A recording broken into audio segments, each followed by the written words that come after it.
Hostess looked me up and down, then smiled the kind of smile that isn't really a smile at all. The rehearsal dinner is a private event, she said, tilting her head toward the service corridor. Vendors use the side entrance. I almost laughed. Almost. I adjusted the strap of my bag, glanced once at the mahogany doors of the private dining room, the ones I'd personally selected with the interior designer 18 months ago, and said very calmly, "Of course, thank you." Then I walked around the corner, took the elevator to the 14th floor, and sat down at my desk.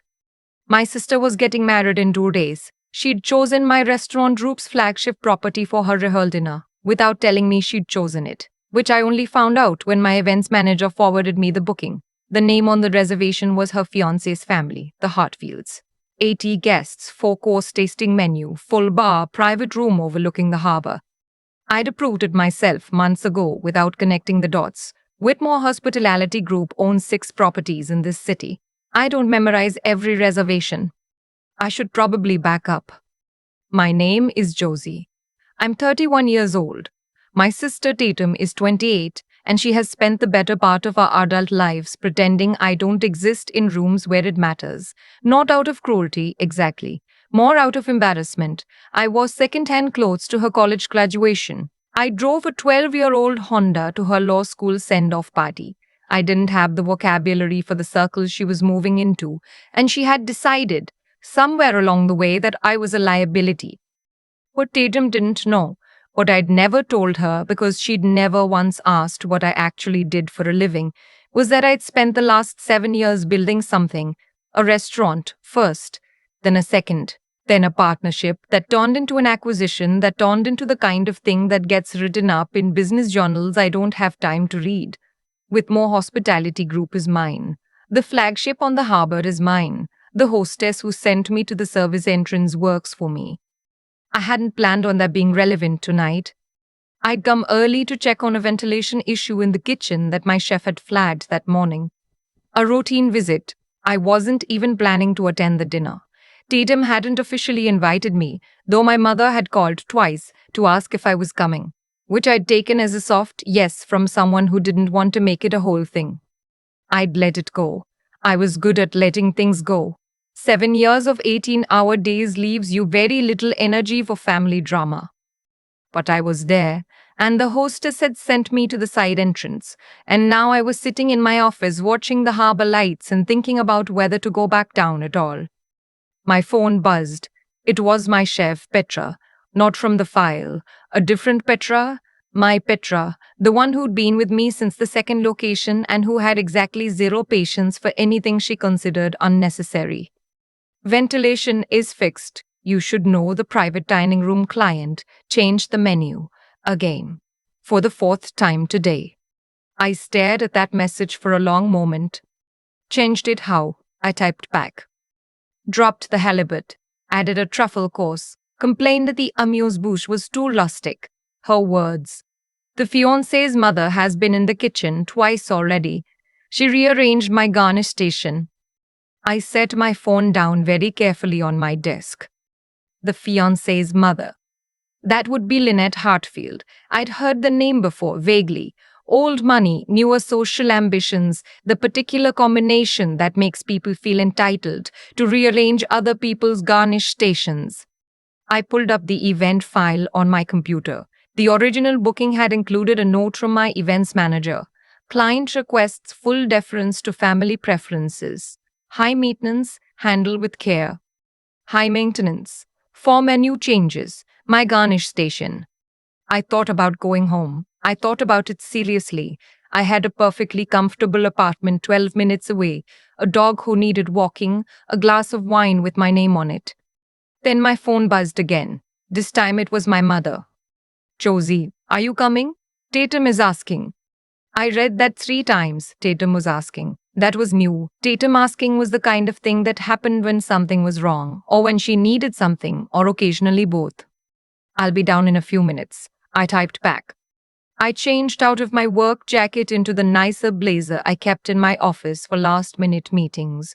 I took the elevator down to the lobby level, went through the main entrance this time, and walked into the private dining room like I owned the place.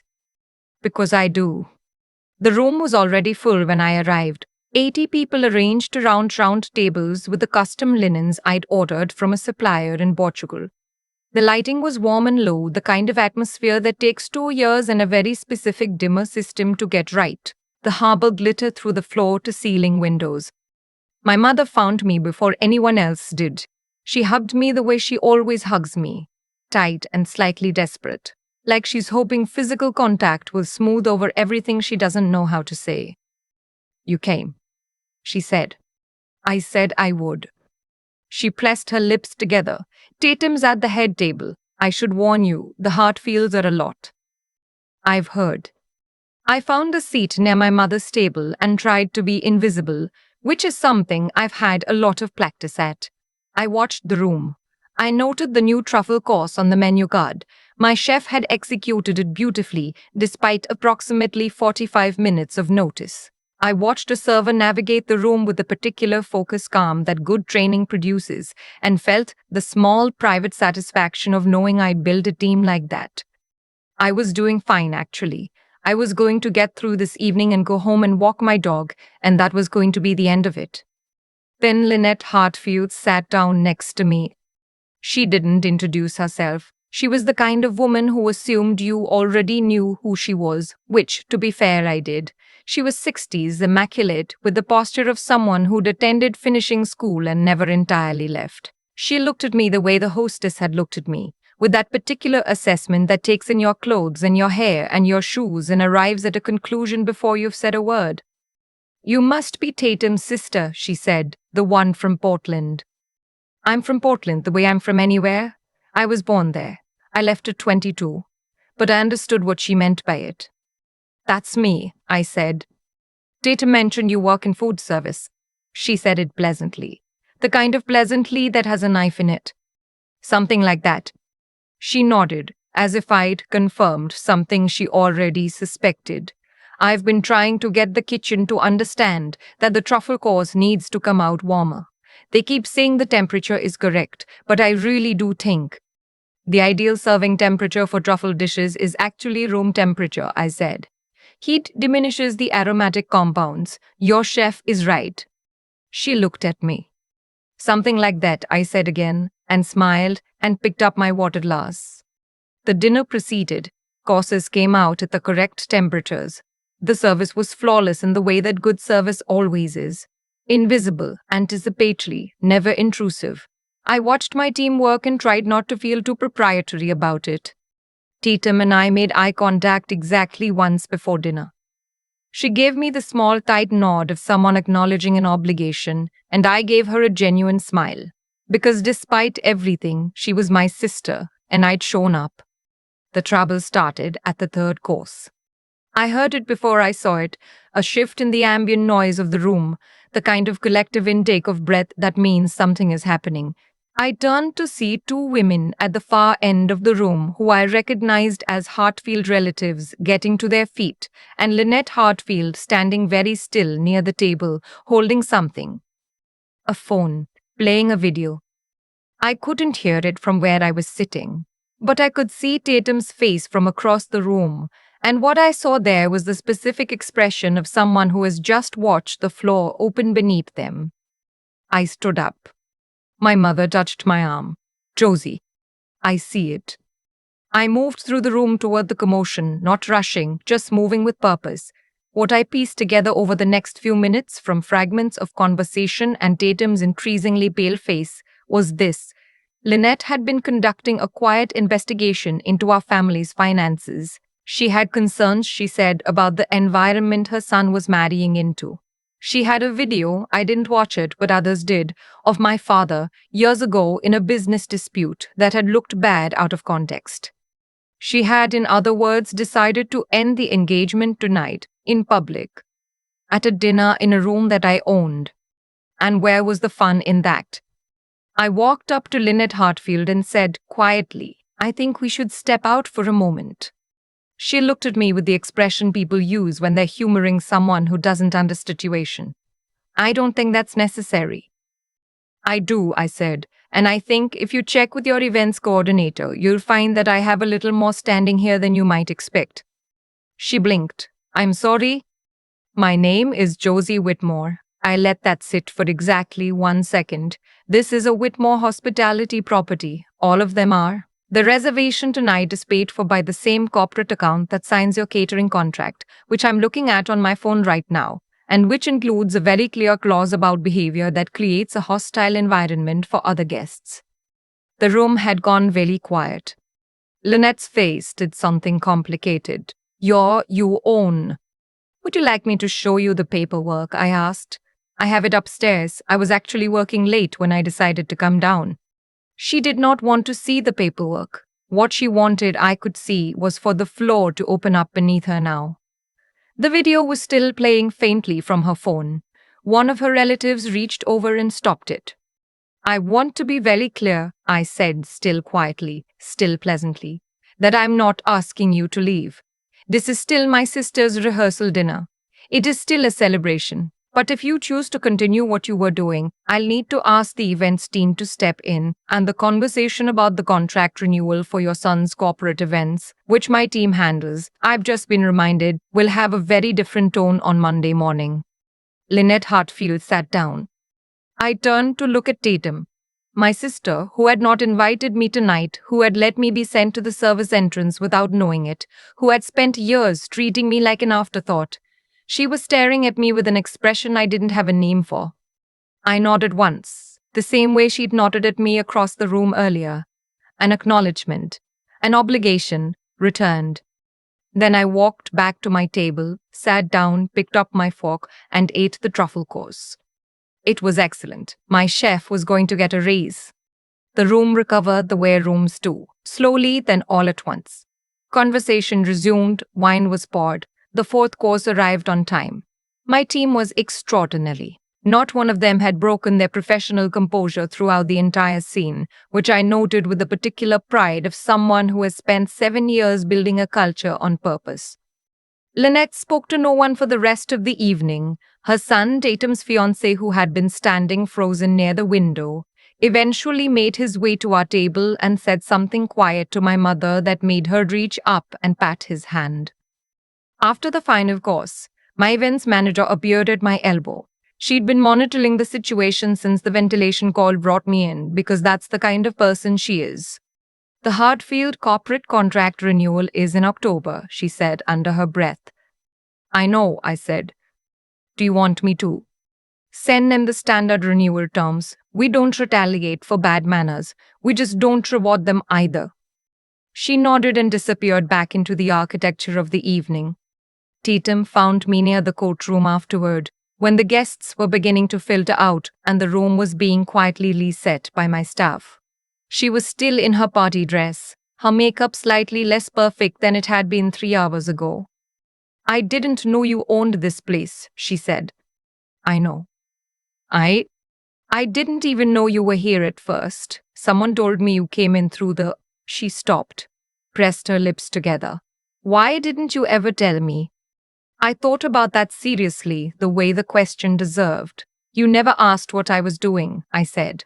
Not once in 7 years. She looked down at her hands. She was wearing a ring now that I hadn't seen before. A simple one, not the giant statement piece I might have expected.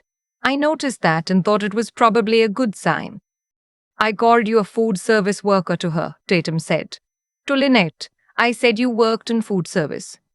I do work in food service, just at the ownership level. She made a sound that was almost a laugh and almost a sob and landed somewhere in between. Josie. You're getting married in 2 days, I said. To someone whose mother just tried to blow up your rehearsal dinner in public and apparently didn't succeed. That's actually good data about which one of them you're marrying. She looked at me. Is that supposed to make me feel better? A little, I said. Is it working? A little, she admitted. We stood there for a moment in the courtroom doorway, in the particular awkward warmth of sisters who have not been kind to each other and are not quite sure how to start. The food was really good, Tatum said finally. I know, my chef is exceptional. That truffle thing. I'll tell her you said so. Tatum nodded, started to turn away, then turned back. Will you come to the wedding? I know I didn't. She stopped, started again. Will you come? As my sister. Not as the owner of the venue, obviously, because it's a church, so you don't own that. Not yet, I said. She blinked. That was a joke, I said. Yes, I'll be there. She left before either of us could make it worse or better, which felt about right for where we were. My events manager found me one more time before I left for the night. She had the look of someone delivering a footnote, which with her usually meant something worth knowing. The hostess on the main entrance, she said, from earlier. What about her? She sent a guest to the service corridor. I'd almost forgotten about that. It felt like a long time ago. Yes, I said. She didn't recognize you. Nobody told her what you look like. We don't circulate photos for exactly that reason. People act differently when they know who they're talking to. But she made an assumption based on appearance, and she was wrong. She was wrong, I agreed. Do you want me to address it? I thought about the hostess who had looked at me and made a calculation and who had been incorrect and who had then watched her employer walk into the private dining room and quietly dismantle one of the more formidable guests of the evening. Have someone work through the guest experience training with her again, I said, with emphasis on the assumption problem. That's not a firing, it's a teaching moment. But yes. My manager nodded. Done. I got my coat. I took the elevator to the lobby. I walked out through the main entrance, the mahogany doors, the ones I'd picked, into the harbor air, which was cold and salt-sharp and exactly what I needed. My phone showed a message from my mother. You are wonderful tonight. I always knew, even when you didn't think I was paying attention. I read that on the sidewalk outside the restaurant I built from the ground up, with the harbor behind me and my dog waiting at home. And I thought she could have mentioned it sooner. But some things arrive when they arrive. The food from the untouched appetizer station was already being boxed by my kitchen team for the shelter 3 blocks over. A standing arrangement I'd set up 2 years ago for any event with significant overruns. The centerpiece flowers at my manager's direction were on their way to the memory care unit at the hospital on 5th, where apparently the night staff loved fresh arrangements and never got them. Nothing went to waste except Lynette Hartfield's plan, and she hadn't brought much worth saving to begin with. I've thought about that hostess a lot since that night. Not with bitterness. She did what people do when they make a fast judgment with incomplete information, and I've done the same thing 100 times in my life probably. But I think about her because she is the whole story, really. Not Lynette, not Tatum, not the truffle course or the USB drive or any of the drama in that dining room. Just a woman at a door looking at me, deciding she already knew what I was. That's the thing nobody tells you when you're grinding through the years when nothing looks like it's working. The world will keep making that calculation. It will look at your car and your jacket and the entrance you walked through, and it will arrive at a number, and the number will be wrong, and the world will not apologize. What you do with that, whether you let it shrink you or just let it pass through, that's the only part you actually control. I didn't build Whitmore Hospitality Group to prove anyone wrong. I want to be honest about that, because I think the revenge narrative is a little too clean, a little too satisfying, and real life is messier than that.